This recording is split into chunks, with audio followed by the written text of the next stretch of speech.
Dear children, आज का हमारा चैप्टर है chapter number 4 exploring magnets for class 6 students from the new book curiosity.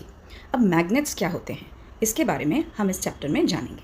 तो सबसे पहले देखिए एक छोटी सी स्टोरी जो एक छोटी सी बच्ची ठीक आप जैसी लिख रही है। उसका नाम है Reshma. So let us see what is she writing. Reshma lives in a coastal town of Kerala. वो कहाँ रहती है? कोस्ट में रहती है, मतलब सी के किनारे, समुंदर के किनारे। And is very fond of writing short stories. उसको छोटी छोटी स्टोरियाँ लिखना बहुत पसंद है।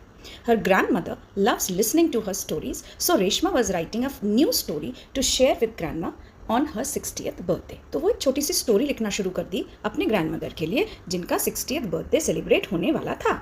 उस स्टोरी में क्या था, चलो देखते हैं। The story was based on a ship carrying spices from Kerala. Kerala में स्पाइसेस मतलब बहुत सारे मसाले उगते हैं और वहाँ से फिर दूर देशों में भी जाते हैं। तो कैसे जाते हैं? शिप में जाते हैं, क्योंकि वो कोस्टल रीजन है तो शिप में जाते हैं for trade in olden days. Reshma was aware that those days the sailors used stars to find directions at night. Direction मतलब जो शिप है उसे स्ट्रेट जाना है, राइट मुड़ना है, लेफ्ट मुड़ना है। पुराने ज़माने में जब डायरेक्शंस देखने होते थे तो जो सेलर्स थे जो उस नाव को चला रहे थे वो क्या देखते थे? वो तारों की डायरेक्शंस को देखते थे।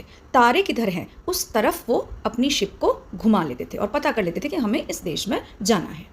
But in her story, a situation arose wherein the sailors got caught in a storm with an overcast sky and stars not visible. अब एक दिन ऐसा आया कि जो शिप था वो तूफानी हवा में फंस गया। अब जब वो शिप तूफानी हवा में फंस गया तो रेशमा की जो स्टोरी थी वो आगे बढ़ ही ना पाए। उसे ये नहीं समझ में आ रहा था कि तूफ़ान में अगर फंस गए तो स्टार्स तो दिखेंगे नहीं, फिर सेलर्स आगे बढ़ेंगे कैसे जब उन्हें स्टार्स दिख ही नहीं पाएंगे। और ऐसे ही वो एक खोज में निकल पड़ी। किस खोज में? कि अब अगर इस कंडीशन में अगर कभी भी कोई शिप पड़ जाए और वहाँ तूफ़ान चल पड़े तो ज़रूर कोई और तरीका तो होगा for the sailors to find out directions. अब उसने क्या किया तो देखिए इस पैराग्राफ की बात बता रही हूँ मैं। She searched for information on internet and her school library. फिर उसने इसी बारे में खोज निकालने की क्यूरियस हो गई। वो उसकी क्यूरोसिटी जागी कि अगर तूफ़ानी हवा चले और डायरेक्शन निकालना पड़े तो क्या करना है। तो इंटरनेट पे भी ढूंढा उसने और अपनी स्कूल लाइब्रेरी में भी कोशिश करी ढूंढने की। She learned that the travelers used a device known as magnetic compass for finding directions. तो उसको ये पता चला कि मैग्नेटिक कंपस का इस्तेमाल करके जो सेलर्स थे वो डायरेक्शंस को ढूंढ लिया करते थे। Reshma had seen pencil boxes and purses which had magnets to keep them closed. कई ऐसे हमने सामान देखे हैं जिसमें मैग्नेट्स लगी होती हैं और वो टक से बंद हो जाती हैं, पर उन्होंने कभी ऐसा सोचा नहीं था कि इनके अलावा भी मैग्नेट्स का कहीं और इस्तेमाल होता होगा। रेशमा ने इवन राइटिंग बोर्ड्स, यहाँ पे देखो क्या लिखा है, a writing board in her school also had a duster with a magnet, but she had never looked at those carefully. She now becomes curious to learn more about magnets and magnetic compasses.